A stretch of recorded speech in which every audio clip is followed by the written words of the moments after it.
हमारे लिए भी आपके लिए भी कभी ना कभी भगवान मिल जाएंगे, परंतु एक चीज होनी चाहिए, वो होना चाहिए विश्वास। यदि आपके अंदर विश्वास है भगवान के प्रति, तो आपको दीनबंधु दीनानाथ कभी ना कभी कृपा कर देंगे। न जाने कौन से गुण पर दया निधि रीझ जाते हैं। तो नारद जी ने देखा कि ध्रुव जी का जो विश्वास है, माता के वचनों पर विश्वास है, तो जैसे ही मंत्र दिया कि आप इस मंत्र का जाप करिए और वृंदावन चले जाइए, और वृंदावन में इस मंत्र का जाप करना। कौन सा मंत्र दिया? ओम नमो भगवते वासुदेवाय। ध्रुव जी पहुंचे वृंदावन में, यमुना मैया के पावन किनारे पर, और ध्रुव जी नारद जी के द्वारा दिया गया मंत्र ओम नमो भगवते द्वादश अक्षर मंत्र का जाप करने लगे, और कुछ जानते तो थे नहीं। तो जो गुरुदेव ने कहा तो उसी मंत्र का जाप करने लगे, और नेत्र बंद करके प्रभु से प्रार्थना करने लगे कि प्रभु आप जल्द से जल्द हमारी प्रार्थना को स्वीकार कीजिए और हमारे लिए दर्शन दीजिए। जब ध्रुव जी महाराज ने तपस्या प्रारंभ की, तो पहले माह में ध्रुव जी महाराज 3 दिन में बेर का एक फल लेते थे या केंत का फल ले लेते थे 3 दिन में। जैसे ही दूसरा माह आया तो 6 दिन रात के बाद ध्रुव जी पत्ते खा लेते हैं। जैसे ही तीसरा माह आया तो ध्रुव जी 9 दिन के बाद थोड़ा सा जल पी लेते हैं। जैसे ही चौथा माह आया तो ध्रुव जी केवल वायु श्वास लेते हैं और कुछ खाते पीते नहीं हैं। जब ध्रुव जी इतना कठोर तप करने लगे तो देवताओं में हलचल मचने लगी, और जैसे ही 5वां माह आया तो ध्रुव जी महाराज ने सांस लेना भी बंद कर दिया। भैया जैसे ही भगवान के भक्त कोई प्रार्थना करते हैं, भगवान को मनाने के लिए कोई प्रयत्न करते हैं, तो देवता उनके चरणों में उनके ऊपर फूलों की बारिश करते हैं और कहते हैं कि धन्य है यह मनुष्य जिसके लिए इसको जीवन मिला था, यह वह कार्य कर रहा है। तो सभी देवता घबराने लगे, क्योंकि ध्रुव जी ने सांस लेना भी बंद कर दिया।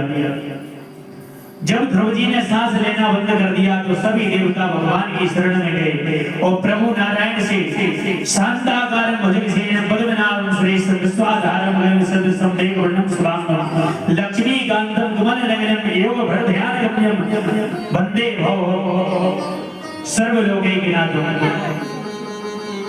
तो जैसे ही विष्णु भगवान की शरण में पहुंचे और कहा कि आप ध्रुव जी महाराज के लिए दर्शन दीजिए, प्रभु कहने लगे आप घबराइए नहीं, हम ध्रुव जी महाराज की तपस्या से प्रसन्न हो गए हैं और हम उनके दर्शन देने के लिए जा ही रहे हैं। और जब भगवान ध्रुव जी के पास पहुंचे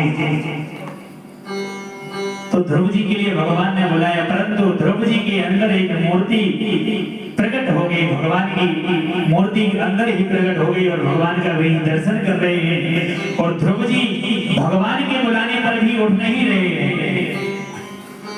भगवान के लगे कि बताओ हमारी तपस्या कर लो, हमारी भजन कर लो, और हम सामने ठाड़े और जो हमें देख नहीं रहो।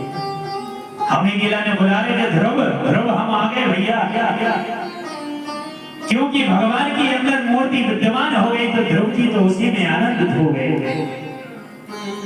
प्रभु ने जैसे ही समझा कि ध्रुव जी तो अंदर ही दर्शन कर रहे हैं, तो उस छवि के लिए प्रभु ने लुप्त कर दिया।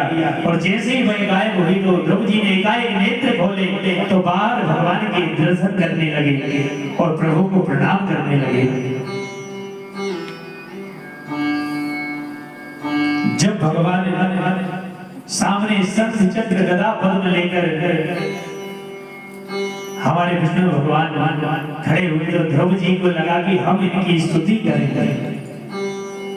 हमारे प्रभु, क्योंकि जब हमारे कथा सुनने में इतना हमारा मन लगता है, वो प्रभु की लीलाएं सुनने में हमारा इतना मन लगता है, और जब वो हमारे सामने यदि प्रभु आ जाएंगे तो हमारी मनोदशा कैसी ना होगी, कैसे लगेगा कि हम प्रभु की कितनी प्रार्थना कर लें, कितनी सेवा कर लें, कितने दर्शन कर लें। तो ध्रुव जी को भी लगा कि हम हमारे प्रभु की किसी ना किसी प्रकार स्तुति करेंगे, परंतु 5 साल के नन्हे मुन्ने बालक तो स्तुति कहाँ जाने, कुछ नहीं जानते थे।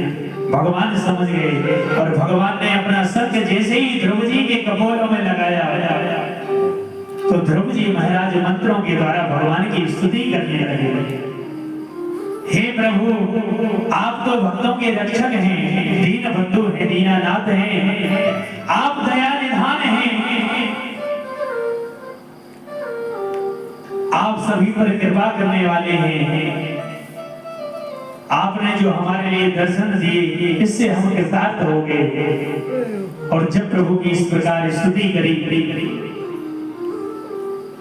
तो ध्रुव जी से भगवान ने कहा कि मांगो ध्रुव, अब तुम क्या चाहते हो? ध्रुव जी कहने लगे कि प्रभु हमें कुछ नहीं चाहिए, जब तक आपका दर्शन नहीं हुआ था तब तक हमारी कामना थी, और जब आपका दर्शन हो गया है तो अब हमारी कोई कामना नहीं रही है। क्योंकि जब भगवान दर्शन दे देंगे तो कोई भी कामना रहती नहीं है, सब कामनाएं नष्ट हो जाती हैं। ध्रुव जी कहने लगे प्रभु आपका दर्शन हो गया, बस अब हमें और कुछ नहीं चाहिए। फिर प्रभु ने 6 माह जो ध्रुव जी ने तप किया उसके बदले 36,000 वर्षों का राज्य दिया गया। तो भैया यदि हम गुरुदेव की शरण में पहुंचे तो हम कैसे भी हो, हमारे गुरुदेव हमारे लिए ऐसा कोई मार्ग प्रशस्त करा देंगे, ऐसा कोई मार्ग बतला देंगे जिससे हमें भगवत प्राप्ति हो जाएगी।